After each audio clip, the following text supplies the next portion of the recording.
नमस्कार दोस्तों, एक बार फिर आपके अपने यूट्यूब चैनल बीआरडी साइंस में आपका बहुत बहुत स्वागत है। दोस्तों बायोलॉजी से रिलेटेड टॉपिक वाइज महत्वपूर्ण प्रश्नों की श्रृंखला में आज हम एक नए टॉपिक तंत्रिका तंत्र यानी कि नियंत्रण और समन्वय से संबंधित कुछ अति महत्वपूर्ण प्रश्न और पिछली भर्ती परीक्षाओं में पूछे गए प्रश्नों के आधार पर डिस्कस करेंगे दोस्तों। तो बने रहना वीडियो के अंत तक। और अभी तक आपने मेरे YouTube चैनल बीआरडी साइंस को सब्सक्राइब नहीं किया है तो इसे सब्सक्राइब कर ले और बेल आइकन को जरूर प्रेस कर ले ताकि नई वीडियो की नोटिफिकेशन आप तक पहुंच जाए। दोस्तों बायोलॉजी से रिलेटेड और भी महत्वपूर्ण टॉपिक से रिलेटेड प्रश्न आपको करवा चुका हूं दोस्तों, तो मेरे चैनल पर विजिट करना और वहां से उन टॉपिक्स को देखना, क्योंकि सारे महत्वपूर्ण प्रश्न कराए हैं दोस्तों। उनसे बाहर आपको एग्जाम में प्रश्न देखने को नहीं मिलेगा। तो चलिए स्टार्ट करते हैं। देखते हैं पहला प्रश्न। दोस्तों सारे प्रश्न अति महत्वपूर्ण होने वाले हैं, तो आप बने रहना वीडियो के अंत तक और इसे ज़्यादा से ज़्यादा अपने दोस्तों के साथ शेयर करना। ओके दोस्तों, बने रहना वीडियो के अंत तक। और वीडियो कैसा लगा लास्ट में कमेंट सेक्शन में ज़रूर बताना दोस्तों। ओके, देखते हैं पहला प्रश्न है, न्यूरॉन्स कोशिकाओं की संख्या सबसे अधिक किस में होती है? रेटिना में, हृदय में, मस्तिष्क में या कर्ण में? तो दोस्तों न्यूरॉन्स कोशिकाओं की संख्या सर्वाधिक होती है मस्तिष्क में। ध्यान रखना दोस्तों, कहाँ पर होती है? मस्तिष्क में न्यूरॉन्स कोशिकाओं की संख्या सर्वाधिक होती है। ओके, देखते हैं नेक्स्ट प्रश्न। किसी तंत्रिका कोशिका के अक्षांशीय सिरे और दूसरी तंत्रिका कोशिका के द्रुमाक्षीय सिरे के बीच की संधि को क्या कहते हैं? Node of Ranvier, synaptic cleft या सिनेप्स या न्यूरॉन? तो दोस्तों दो तंत्रिका कोशिकाओं के बीच संधि स्थल को सिनेप्स कहा जाता है दोस्तों। क्या कहा जाता है? सिनेप्स। वेरी इंपॉर्टेंट है दोस्तों, पिछली भर्ती परीक्षाओं में पूछे गए हैं सारे प्रश्न। और जितने भी इंपॉर्टेंट प्रश्न बनते हैं वो एक साथ इस वीडियो में है दोस्तों, इनसे बाहर आपको देखने को नहीं मिलेगा। दोस्तों विश्वास बनाए रखना और वीडियो के अंत तक बने रहना। देखते हैं नेक्स्ट प्रश्न।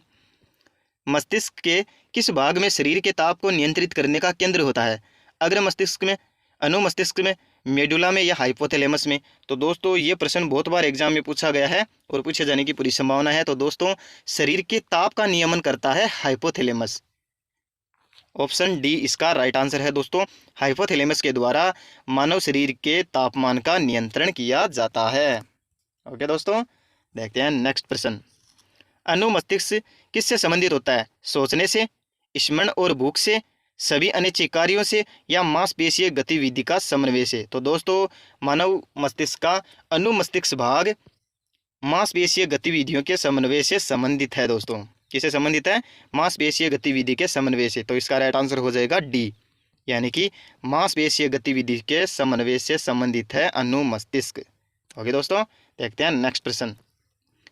मनुष्य में अनैच्छिक क्रियाएं जैसे कि रक्तदाब, लार, उल्टी को नियंत्रित करने वाला भाग है medulla oblongata, spinal cord, pons या हाइपोथैलेमस? तो दोस्तों इसका राइट आंसर होगा medulla oblongata.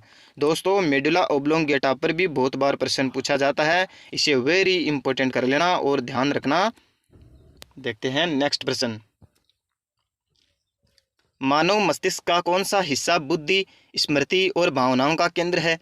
Hypothalamus, cerebrum, corpus callosum या मिड ब्रेन? तो दोस्तों मानव मस्तिष्क का सबसे बड़ा भाग सेरिब्रम या प्रमस्तिष्क बुद्धि, स्मृति और भावनाओं के केंद्र माना जाता है। भावनाओं का केंद्र माना जाता है सेरिब्रम या प्रमस्तिष्क को। और मानव मस्तिष्क का सबसे बड़ा भाग होता है प्रमस्तिष्क या सेरिब्रम। वेरी इंपॉर्टेंट कर लेना दोस्तों, ध्यान रखना। देखते हैं नेक्स्ट प्रश्न। हृदय स्पंदन नियंत्रित होता है गति प्रेरक द्वारा, वेगस तंत्रिका द्वारा, सिंपैथेटिक तंत्रिका द्वारा या उपरोक्त सभी? तो दोस्तों हृदय स्पंदन नियंत्रित होता है सिंपैथेटिक तंत्रिका द्वारा। किसके द्वारा होता है दोस्तों? सिंपैथेटिक तंत्रिका के द्वारा हृदय स्पंदन नियंत्रित होता है।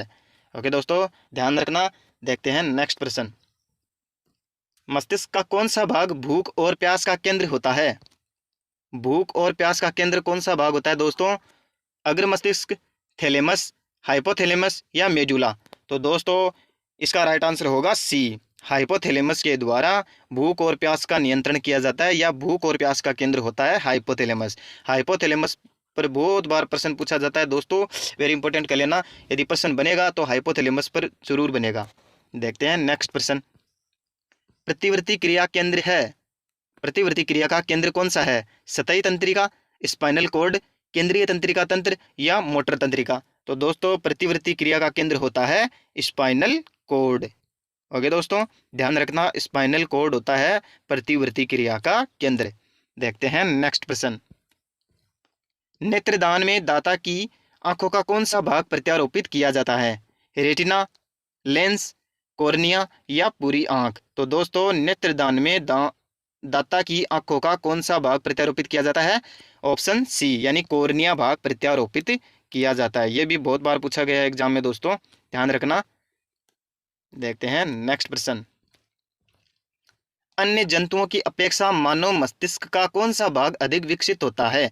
प्रमस्तिष्क, अनुमस्तिष्क, मेडुला ओब्लोंगेटा या ऑप्टिक लोब? तो दोस्तों अन्य जंतुओं की अपेक्षा मानव मस्तिष्क का प्रमस्तिष्क भाग यानी कि सेरिब्रम सबसे अधिक विकसित होता है। प्रमस्तिष्क या सेरिब्रम भाग अधिक विकसित होता है। देखते हैं नेक्स्ट प्रश्न। श्वसन क्रिया का नियंत्रण किसके द्वारा किया जाता है?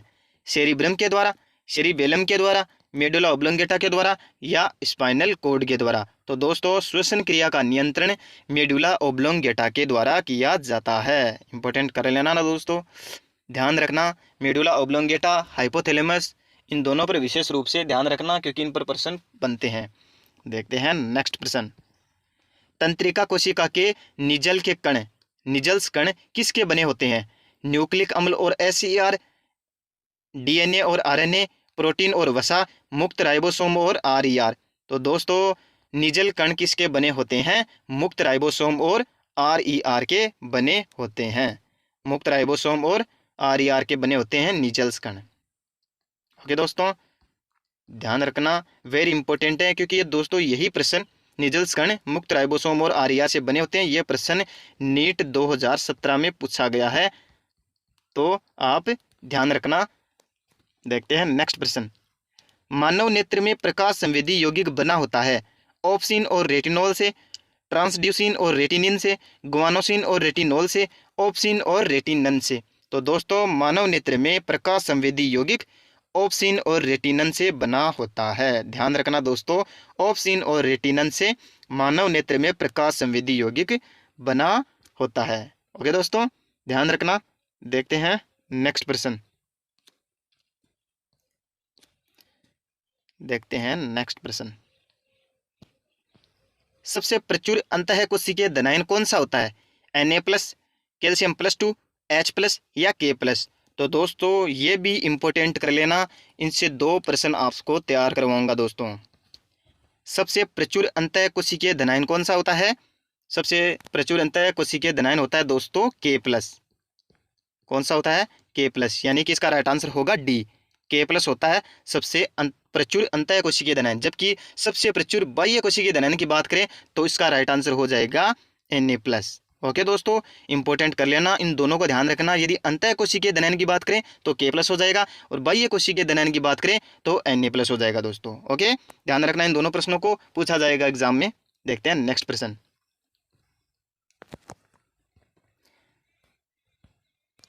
मानव के पश्च मस्तिष्क में 3 भाग होते हैं, निम्नलिखित में से कौन सा भाग नहीं है?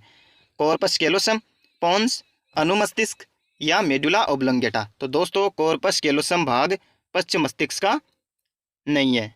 कौन सा भाग? Corpus callosum. जबकि पोन्स, अनुमस्तिष्क और मेडुला ओब्लोंगेटा ये तीनों भाग पश्च मस्तिष्क के हैं, जबकि कॉर्पस कैलोसम नहीं है। ध्यान रखना दोस्तों इन तीनों को। देखते हैं नेक्स्ट प्रश्न। मानव में एल्जाइमर रोग किसके कारण होता है? गामा एमिनो ब्यूटेरिक एसिड यानी कि गाबा के द्वारा, डोपामिन के द्वारा, ग्लूटामिक अम्ल के द्वारा, एसिटाइल कोलिन के द्वारा? तो दोस्तों मानव में एल्जाइमर रोग होता है, एल्जाइमर ए से एल्जाइमर,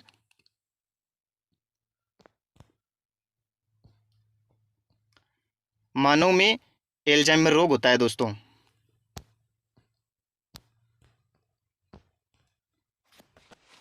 एसिटाइल कोलिन के द्वारा होता है दोस्तों। किसके द्वारा होता है? एसिटाइल कोलिन के द्वारा। एल्जाइमर रोग ए से एल्जाइमर, ए से एसिटाइल कोलिन, इस प्रकार से आप याद रख लेना। एसिटाइल कोलिन के द्वारा एल्जाइमर रोग होता है। इंपॉर्टेंट कर लेना दोस्तों, रोग से रिलेटिव 1 प्रश्न पूछा जाएगा, आप ध्यान रखना। देखते हैं नेक्स्ट प्रश्न। निम्नलिखित में से कौन सा एक तंत्रिका संचारक के रूप में कार्य नहीं करता है? एपिनेफ्रिन, नॉर एपिनेफ्रिन, एसिटाइलकोलिन या कोर्टिसोन। तो दोस्तों एपिनेफ्रिन, नॉर एपिनेफ्रिन, एसिटाइलकोलिन ये तीनों तंत्रिका संचारक के रूप में कार्य करते हैं, जबकि कोर्टिसोन तंत्रिका संचारक के रूप में कार्य नहीं करता है। ओके दोस्तों, ध्यान रखना, कोर्टिसोन इसका राइट आंसर है। देखते हैं नेक्स्ट प्रश्न। विद्युत आवेग एक न्यूरॉन में निम्न प्रकार से यात्रा करते हैं। द्रुमिका, तंत्रिकाक्ष, तंत्रिकाक्ष से शिरा या कोशिकाएं। नहीं दोस्तों, गलत है ये। इसका राइट आंसर होगा दोस्तों द्रुमिका, द्रुमिका से कोशिकाएं, कोशिका से तंत्रिकाक्ष और तंत्रिकाक्ष से शिरा। इसका राइट आंसर है दोस्तों। ये पथ से रिलेटेड प्रश्न आपको ध्यान में रखना है दोस्तों। ओके, देखते हैं नेक्स्ट प्रश्न।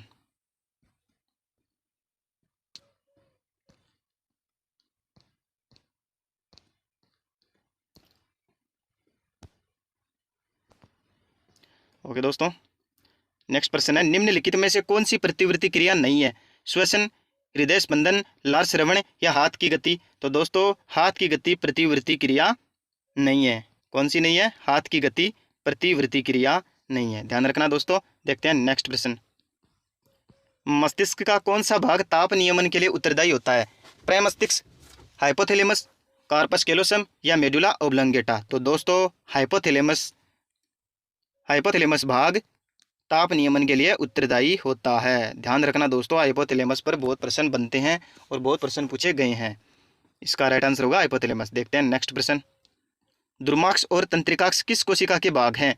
लाल रक्त कोशिका, न्यूरॉन, नेफ्रॉन या श्वेत रक्त कोशिका।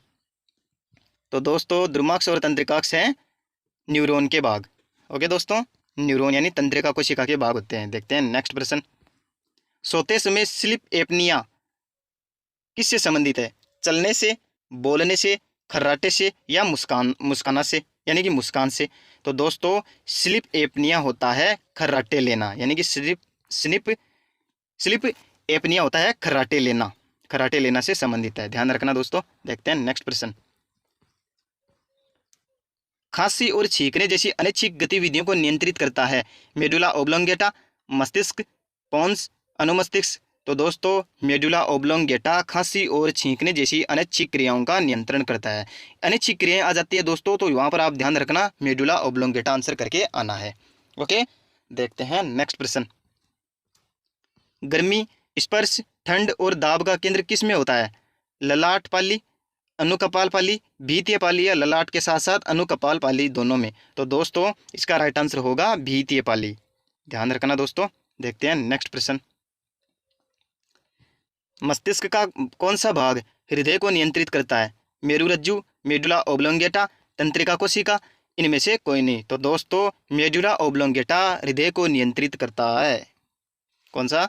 राइट आंसर होगा बी, मेडुला ओब्लोंगेटा हृदय को नियंत्रित करने में सहायक है, यानी कि हृदय को नियंत्रित करता है। देखते हैं नेक्स्ट प्रश्न। निम्नलिखित में से किस अंग को सुई चुभने पर दर्द नहीं होगा? त्वचा, मस्तिष्क, हृदय या आंख। तो दोस्तों मस्तिष्क को सुई चुभने पर दर्द नहीं होगा। ओके, ध्यान रखना। देखते हैं नेक्स्ट प्रश्न। मानव आंख में अंध स्थल किस स्थान पर स्थित होता है? सीलियरी मांसपेशियों का बायां छोर, ऑप्टिक तंत्रिका और रेटिना का जंक्शन, आंखों के लेंस का केंद्र या कॉर्निया के दोनों छोर। तो दोस्तों मानव आंख में अंध स्थल स्थित होता है ऑप्टिक तंत्रिका और रेटिना के जंक्शन पर, ध्यान रखना दोस्तों। देखते हैं नेक्स्ट प्रश्न। निम्नलिखित में से क्या मनुष्य में हृदय स्पंदन और श्वसन गति को नियंत्रित करता है? पीयूष ग्रंथि, मेरुरज्जु, मेरुदंड या मेडुला ओब्लोंगेटा। तो दोस्तों हृदय स्पंदन और श्वसन गति की बात आ जाती है तो वहां पर आपका आंसर हो जाएगा मेडुला ओब्लोंगेटा। क्या आंसर होगा? Medulla oblongata. हृदय स्पंदन और श्वसन गति को नियंत्रित करने का काम मेडुला ओब्लोंगेटा। देखते हैं नेक्स्ट प्रश्न। अनुमस्तिष्क यानी सेरिबेलम के लिए निम्नलिखित में से कौन सा सही नहीं है? हमें गलत कथन का चुनाव करना है दोस्तों, कंफ्यूज नहीं होना है। पहला ऑप्शन है यह मस्तिष्क के पीछे के क्षेत्र में स्थित होता है, बिल्कुल सही कथन है दोस्तों। ये अनुमस्तिष्क के बारे में गलत कथन का चुनाव करना है, यह मस्तिष्क के पीछे के क्षेत्र में स्थित होता है, यह सही है दोस्तों।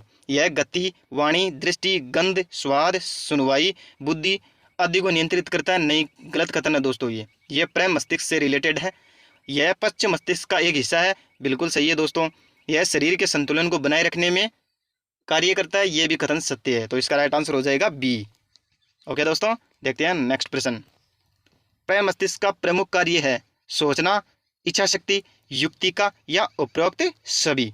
तो दोस्तों उपरोक्त सभी कार्य प्रमस्तिष्क यानी सेरिब्रम के हैं। देखते हैं नेक्स्ट प्रश्न। पार्श्व वेंट्रिकल्स किस स्थान पर मिलते हैं? हृदय में, पीयूष में, मस्तिष्क में या ए और बी दोनों में? तो दोस्तों पार्श्व वेंट्रिकल संरचनाएं मस्तिष्क में पाई जाती है। किस में पाई जाती है? मस्तिष्क में। मस्तिष्क में पार्श्व वेंट्रिकल संरचनाएं पाई जाती है, ध्यान रखना दोस्तों। देखते हैं नेक्स्ट प्रश्न। निम्नलिखित में से कौन सी कोशिका उत्तक संवर्धन में वृद्धि नहीं कर सकती है? आरबीसी, तंत्रिका कोशिका, डब्ल्यूबीसी, यकृत कोशिका। तो दोस्तों इसका राइट आंसर हो जाएगा तंत्रिका कोशिका। तो तंत्रिका कोशिका इसका राइट आंसर होगा, क्योंकि दोस्तों तंत्रिका कोशिका विभाजन नहीं करती है। ये भी एक इंपॉर्टेंट प्रश्न बनता है दोस्तों, विभाजन नहीं करने वाली कोशिका कौन सी है? तो उसका राइट आंसर होगा तंत्रिका कोशिका। ओके दोस्तों, देखते हैं नेक्स्ट प्रश्न। सबसे छोटी कपाल तंत्रिका है दृष्टि, ऑप्थेल्मिक, ट्रोक्लियर या वेगस? तो दोस्तों सबसे छोटी कपाल तंत्रिका होती है चौथी कपाल तंत्रिका। कौन सी होती है दोस्तों? चौथी कपाल तंत्रिका। ये इंपॉर्टेंट करना आप दोस्तों। चौथी कपाल तंत्रिका होती है सबसे छोटी, उसका नाम होता है दृष्टि, यानी कि दृष्टि से संबंधित होती है दोस्तों चौथी कपाल तंत्रिका। देखते हैं नेक्स्ट प्रश्न। परानुकंपी तंत्रिकाएं निम्नलिखित में से किस अंग के प्रचलन में वृद्धि करती है? छोटी आंत, हृदय, मस्तिष्क या इनमें से कोई नहीं? तो दोस्तों परानुकंपी तंत्रिकाएं छोटी आंत से संबंधित है, संचलन से काम करती है। ओके दोस्तों, छोटी आंत से संबंधित है। देखते हैं नेक्स्ट प्रश्न।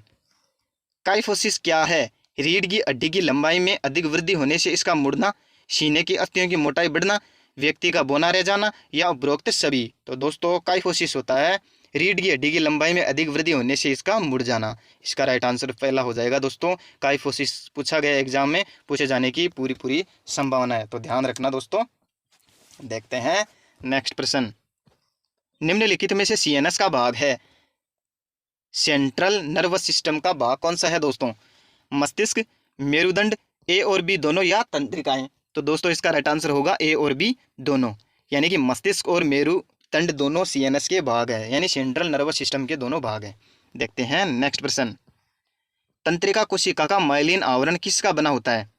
प्रोटीन, वसा, कार्बोहाइड्रेट, उपरोक्त सभी? तंत्रिका कोशिका का माइलिन आवरण किसका बना होता है दोस्तों? वसा का बना होता है दोस्तों। तंत्रिका कोशिका का माइलिन आवरण बना होता है वसा का। वेरी इंपॉर्टेंट कर लेना दोस्तों, क्योंकि ये भी पूछा गया है एग्जाम में। और दोस्तों आपको विश्वास दिलाता हूं मैं, इन प्रश्नों से बाहर तंत्रिका कोशिका यानी कि नियंत्रण और समन्वय से संबंधित प्रश्न देखने को नहीं मिलेगा। विश्वास बनाए रखना दोस्तों। और अभी तक आपने मेरे यूट्यूब चैनल को सब्सक्राइब नहीं किया है तो इसे सब्सक्राइब कर ले और बेल आइकन को जरूर प्रेस कर ले, ताकि नई वीडियो की नोटिफिकेशन आप तक पहुँच जाए। बहुत इंपॉर्टेंट होने वाला है ये वीडियो दोस्तों, बने रहना वीडियो के अंत तक। देखते हैं नेक्स्ट प्रश्न। कॉर्पोरा क्वाड्रिजेमिना किसका भाग है? अग्र मस्तिष्क का, मध्य मस्तिष्क का, अनुमस्तिष्क का या पश्च मस्तिष्क का? तो दोस्तों मध्य मस्तिष्क का भाग है कॉर्पोरा क्वाड्रिजेमिना। किसका भाग है? मध्य मस्तिष्क का। ओके, देखते हैं नेक्स्ट प्रश्न। ये भी ध्यान रखना दोस्तों, सीधे सारे प्रश्न इंपॉर्टेंट है। देखते हैं नेक्स्ट प्रश्न। निम्नलिखित में से कौन सा तंत्रिका रोधी हार्मोन है? तंत्रिका रोधी हार्मोन की बात करें दोस्तों तो हो जाएगा एसिटाइलकोलिन, एपिनेफ्रिन, गाबा या नोरेपिनेफ्रिन। तो दोस्तों गाबा के अलावा जो तीनों बचते हैं वो सारे तंत्रिका संचारक हार्मोन है, तंत्री संचारक हार्मोन है, जबकि गाबा तंत्रिका रोधी हार्मोन है। ध्यान रखना दोस्तों, तंत्रिका रोधी पूछा जाता है तो इंपॉर्टेंट कर लेना। देखते हैं नेक्स्ट प्रश्न। प्रेम मस्तिष्क मेरुद्रव्य पाया जाता है सेरिब्रम मेरुद्रव्य, यानी कि प्रेम मस्तिष्क मेरुद्रव्य कहाँ पाया जाता है? अस्थि और ड्यूरामेटर के बीच, ड्यूरामेटर और अरेक्नोइड के बीच, अरेक्नोइड और पायामेटर के बीच या उपरोक्त में से कोई नहीं? तो दोस्तों अरेक्नोइड और पायामेटर के बीच में प्रेम मस्तिष्क मेरुद्रव्य पाया जाता है। और हमारा मस्तिष्क मुख्य रूप से 3 परतों से घिरा रहता है, जिसे हम शॉर्ट में DAP लिख सकते हैं, यानी कि ड्यूरामेटर, अरेक्नोइड और पायामेटर। इस प्रकार से आप ध्यान रखना दोस्तों। प्रश्न पूछा जाएगा कि निम्नलिखित में से कौन सी परत मस्तिष्क को सुरक्षित नहीं रखती है, यानी कि तीनों दे दिया जाएगा, चौथा ऑप्शन दूसरा दे दिया जाएगा। तो आपको ध्यान रखना ड्यूरामेटर, अरेक्नोइड और पायामेटर, इंपॉर्टेंट कर लेना दोस्तों। देखते हैं नेक्स्ट प्रश्न। अग्र मस्तिष्क के किस भाग में पीनियल का नामक ग्रंथि जुड़ी रहती है? एपिथैलेमस, अनुमस्तिष्क, प्रमस्तिष्क या थैलेमस। तो दोस्तों पीनियल काय जुड़ी रहती है एपिथैलेमस से। किससे? एपिथैलेमस से। ध्यान रखना दोस्तों। देखते हैं नेक्स्ट प्रश्न। मस्तिष्क का सबसे बड़ा भाग है अनुमस्तिष्क, प्रमस्तिष्क, हाइपोथैलेमस या कॉर्पोरा क्वाड्रिजेमिना। तो दोस्तों मस्तिष्क का सबसे बड़ा भाग हो जाएगा प्रमस्तिष्क। कौन सा हो जाएगा? प्रमस्तिष्क। मस्तिष्क का सबसे बड़ा भाग है प्रमस्तिष्क या सेरिब्रम। ओके, देखते हैं नेक्स्ट प्रश्न। घ्राणपिंड है सूंघने की क्रिया से संबंधित, भूख प्यास का अनुभव, सुनने की क्रिया से संबंधित। प्रिंटिंग मिस्टेक है दोस्तों, प्यास है यहाँ पर। भूख प्यास का अनुभव, सुनने की क्रिया से संबंधित या पेशियों के नियंत्रण से। तो दोस्तों घ्राण पिंड संबंधित है सूंघने की क्रिया से। और सर्वाधिक विकसित घ्राण पिंडों की बात करें तो कुत्ते के सर्वाधिक विकसित घ्राण पिंड होते हैं। ये भी पूछा जा सकता है दोस्तों, ध्यान रखना। देखते हैं नेक्स्ट प्रश्न। मानव शरीर में कितनी जोड़ी मेरु तंत्रिकाएं पाई जाती है? 31 जोड़ी, 12 जोड़ी, 10 जोड़ी या 21 जोड़ी। तो दोस्तों 31 जोड़ी मेरु तंत्रिकाएं मानव मस्तिष्क में या मानव शरीर में पाई जाती है। मानव शरीर में 31 जोड़ी मेरु तंत्रिकाएं पाई जाती है। ध्यान रखना। देखते हैं नेक्स्ट प्रश्न। कार्य के आधार पर तंत्रिकाएं कितनी प्रकार की होती है? कार्य के आधार पर तंत्रिकाएं दोस्तों 3 प्रकार की होती है। कितनी प्रकार की? 3 प्रकार की। पहली हो जाएगी संवेदी,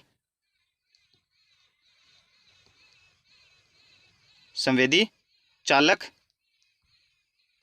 और मिश्रित।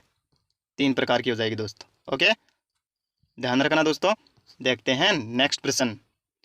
संवेदी, चालक और मिश्रित 3 प्रकार की तंत्रिकाएं कार्य के आधार पर होती है। देखते हैं नेक्स्ट प्रश्न। खोपड़ी के आधार पर उपस्थित बड़े आकार का छिद्र क्या कहलाता है? न्यूरोट्रांसमीटर, कॉर्पोरा क्वाड्रिजेमिना, फोरामन मैग्नम या कार्पस कैलोसम। तो दोस्तों खोपड़ी के आधार में स्थित बड़े आकार का छिद्र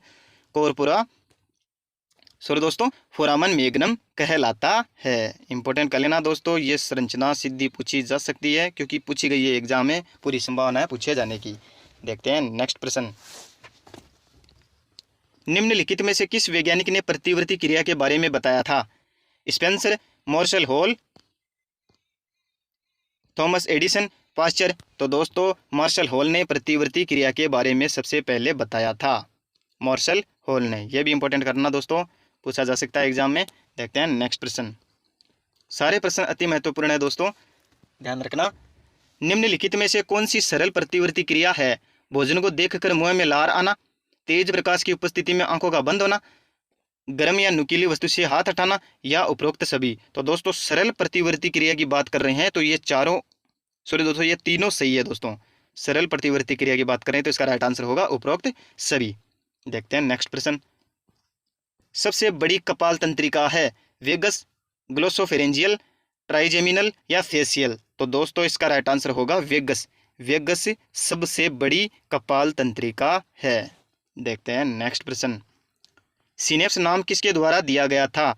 हक्सले, हॉगिन, चार्ल्स शेरिंगटन या मार्शल हॉल। तो दोस्तों मार्शल हॉल ने प्रतिवर्ती क्रिया के बारे में बताया, जबकि चार्ल्स शेरिंगटन ने सिनेप्स नाम दिया था। किसने दिया था? चार्ल्स शेरिंगटन ने। ओके दोस्तों ध्यान रखना। देखते हैं नेक्स्ट प्रश्न। तंत्रिकीय संचरण के दौरान तंत्रिका झिल्ली पर विभव उत्पन्न होता है 12 से 20 मिलीवोल्ट, 20 से 30 मिलीवोल्ट, 130 से 200 मिलीवोल्ट या 5 से 10 मिलीवोल्ट। तो दोस्तों तंत्रिकीय संचरण के दौरान तंत्रिका झिल्ली पर विभव उत्पन्न होता है, लगभग की बात करें तो लगभग होता है 12 मिली वोल्ट। तो दोस्तों इसका राइट आंसर होगा ये आंसर हो जाएगा 12 से 20 मिली वोल्ट इसका राइट आंसर है। ध्यान रखना, सीधा पूछा जा सकता है एग्जाम में। देखते हैं नेक्स्ट प्रश्न। पार्किंसन रोग का लक्षण है चेहरा भाव शून्य होता है, ऐच्छिक पेशियों पर नियंत्रण न रह पाना, हाथ पैर में अनैच्छिक कंपन या उपरोक्त सभी। तो दोस्तों इसका राइट आंसर उपरोक्त सभी होगा। पार्किंसन रोग का लक्षण उपरोक्त सभी है। देखते हैं नेक्स्ट प्रश्न। द्विध्रुवीय तंत्रिका पाई जाती है आंत में, आंख की रेटिना में, मस्तिष्क और स्पाइनल कॉर्ड में या वर्कक में। तो दोस्तों द्विध्रुवीय तंत्रिका पाई जाती है आंख की रेटिना में। ये भी इंपॉर्टेंट करना दोस्तों, पूछा गया है एग्जाम में। द्विध्रुवीय तंत्रिका पाई जाती है आंख की रेटिना में। देखते हैं नेक्स्ट प्रश्न। मध्यकर्ण और मुख गुहा को जोड़ने वाली नलिका क्या कहलाती है? इंग्विनल नलिका, यूस्टेकियन नलिका, हर्वेशियन नलिका, सिल्वियस एक्वाडक्ट। तो दोस्तों मध्यकर्ण और मुख्य गुहा को जोड़ने वाली नलिका होती है यूस्टेकियन नलिका। कौन सी होती है? यूस्टेकियन नलिका होती है दोस्तों, ध्यान रखना। देखते हैं नेक्स्ट प्रश्न। कंडीशनिंग प्रतिवर्त पर सर्वप्रथम कार्य किसने किया था? जॉनसन ने, थॉर्नडाइक ने, पावलोव ने या मॉर्गन ने? तो दोस्तों कंडीशनिंग प्रतिवर्त पर सर्वप्रथम कार्य किया था पावलोव ने किया था दोस्तों, ध्यान रखना। देखते हैं नेक्स्ट प्रश्न। मीठा या खट्टा स्वाद भली भांति पहचाना जा सकता है जीवा के अग्रक द्वारा, जीवा के आधार द्वारा, जीवा के मध्य भाग द्वारा, जीवा के पार्श्व भाग द्वारा। तो दोस्तों जीवा के अग्रभाग के द्वारा मीठा और खट्टा स्वाद भली भांति रूप से पहचाना जा सकता है। मीठा और खट्टा स्वाद भली भांति रूप से जीवा के अग्रभाग द्वारा। देखते हैं नेक्स्ट प्रश्न। पैरासिम्पैथेटिक तंत्रिकाएं तंत्रिका तंत्र के किस भाग से निकलती है? थोरेका लंबर द्वारा, सर्वाइकल द्वारा, लुम्बर के द्वारा या क्रेनियोसेकल के द्वारा? तो दोस्तों पैरासिम्पैथेटिक तंत्रिकाएं निकलती है सर्वाइकल के द्वारा या सर्वाइकल के द्वारा, ध्यान रखना दोस्तों। देखते हैं नेक्स्ट प्रश्न। यदि मनुष्य में एब्ड्यूसेंस तंत्रिका क्षतिग्रस्त हो जाती है तो निम्नलिखित में से कौन सा कार्य प्रभावित होगा? दोस्तों ये भी नीट में पूछा गया प्रश्न है, ध्यान रखना। एब्ड्यूसेंस तंत्रिका क्षतिग्रस्त हो जाती है तो कौन सा प्रभावित होता है? नेत्रगोलक की गति, टांगों को हिलाना, जीवा की गति या गर्दन की गति? तो दोस्तों एब्ड्यूसेंस तंत्रिका क्षतिग्रस्त हो जाती है तो नेत्रगोलक की गति प्रभावित होती है। वेरी इंपॉर्टेंट कर लेना दोस्तों, ये पूछा गया एग्जाम में पूछा जा सकता है। देखते हैं नेक्स्ट प्रश्न। 12 जोड़ी पसलियां और 12 जोड़ी क्रेनियल तंत्रिकाएं पाई जाती है मछली में, सर्प में, पक्षी में या मनुष्य में? तो दोस्तों इसका राइट आंसर होगा मनुष्य में 12 जोड़ी पसलियां और 12 जोड़ी क्रेनियल तंत्रिकाएं पाई जाती है। ओके, देखते हैं नेक्स्ट प्रश्न। श्वसन रिदम के कार्यों को उत्प्रेरित करने वाला न्यूमोटैक्सिक क्षेत्र स्थित होता है थैलेमस में, मस्तिष्क के पौंस क्षेत्र में, मेरुरज्जु में, दाएं सेरिब्रल हेमीस्फीयर में? तो दोस्तों श्वसन रिदम के कार्यों को उत्प्रेरित करने वाला न्यूमोटैक्सिक क्षेत्र इस रूप में पूछा जाएगा दोस्तों, किसमें? न्यूमोटैक्सिक क्षेत्र कहाँ स्थित होता है? मस्तिष्क के पौंस क्षेत्र में स्थित होता है। ओके दोस्तों, ध्यान रखना। देखते हैं नेक्स्ट प्रश्न। मस्तिष्क के पौंस क्षेत्र में न्यूमोटैक्सिक क्षेत्र पाया जाता है। इंपॉर्टेंट कर लेना दोस्तों, ये भी नीट में पूछा गया प्रश्न है, आपके एग्जाम में भी पूछे जाने की पूरी संभावना है। जैसे कि lab assistant, RPSC first grade, किसी भी प्रकार की परीक्षा हो, सारे प्रश्न अति महत्वपूर्ण है। देखते हैं नेक्स्ट प्रश्न।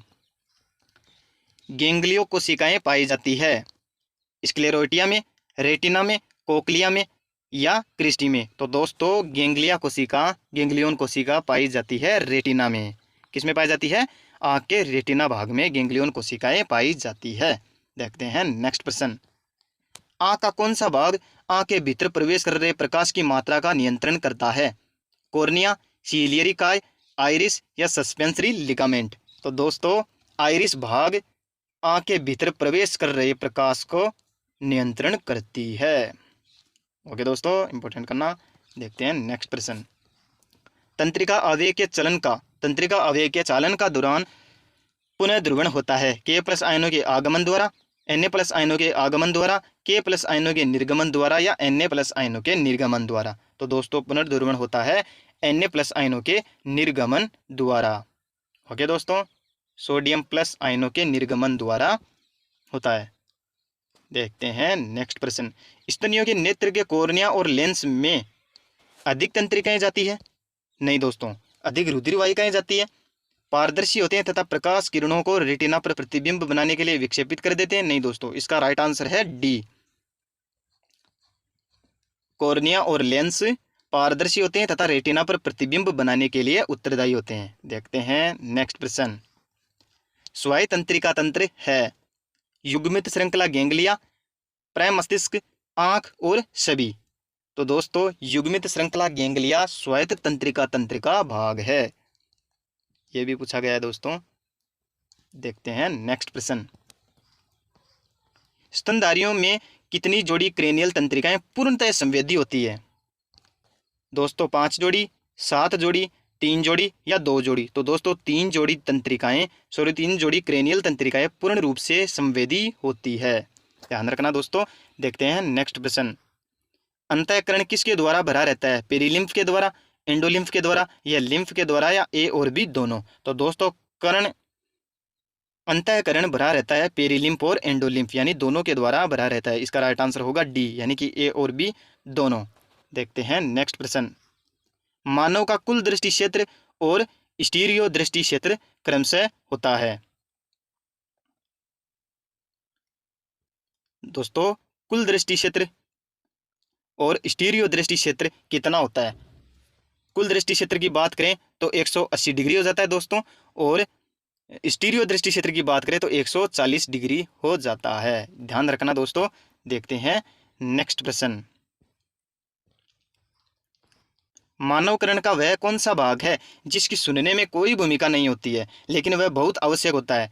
यूस्टेकियन नलिका, कोर्टाई अंग, प्रगाढ़ उपकरण या कर्ण अस्थियां? तो दोस्तों प्रगाढ़ उपकरण या वेस्टिब्युलर अपरेटस नामक संरचना होती है जिसकी सुनने में कोई भूमिका नहीं होती है लेकिन वह बहुत आवश्यक होता है। प्रगाढ़ उपकरण इसका राइट आंसर है।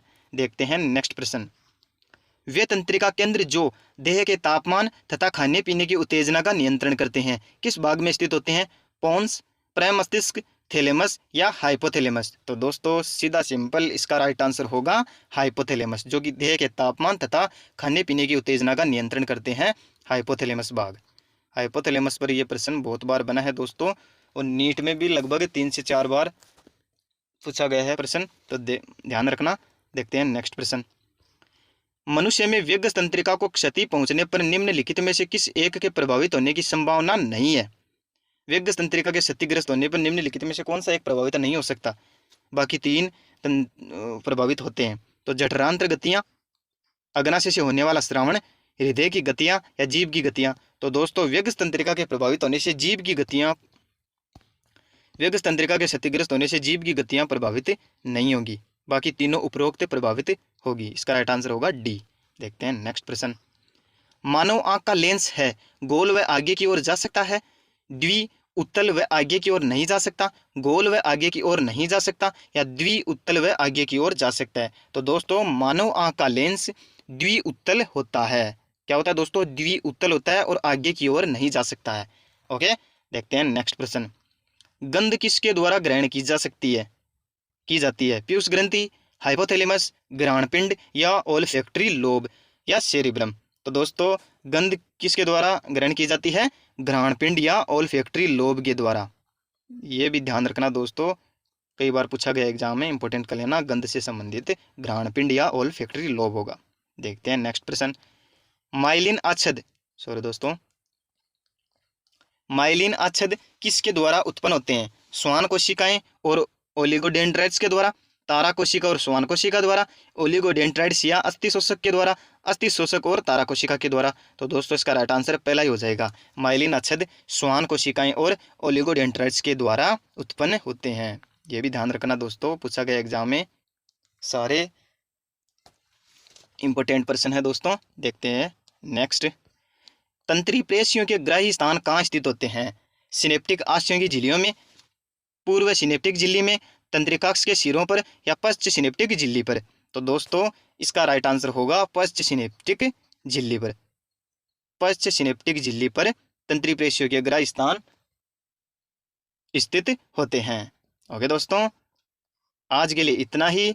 मिलते हैं नेक्स्ट वीडियो में एक नए अति महत्वपूर्ण टॉपिक के साथ। दोस्तों बायोलॉजी से रिलेटेड और भी महत्वपूर्ण टॉपिक्स पर आपको महत्वपूर्ण प्रश्नोत्तरी देखनी है तो मेरे यूट्यूब चैनल BRD साइंस पर विजिट करें और सब्सक्राइब कर लें और बेल आइकन को ज़रूर प्रेस कर लें ताकि नई वीडियो की नोटिफिकेशन आप तक पहुंच जाए। क्योंकि दोस्तों बायोलॉजी से रिलेटेड टॉपिक वाइज महत्वपूर्ण प्रश्नोत्तरी मैं लाता रहता हूं और बाकी वीडियो भी आप मेरे यूट्यूब चैनल पर जाकर देख सकते हैं। दोस्तों कमेंट में ज़रूर बताना वीडियो कैसा लगा और अपने दोस्तों के साथ इसे शेयर करना। ओके दोस्तों, आज के लिए इतना ही। मिलते हैं नेक्स्ट वीडियो में एक नेक्स्ट अति महत्वपूर्ण टॉपिक के साथ। ओके दोस्तों, जय हिंद, जय भारत।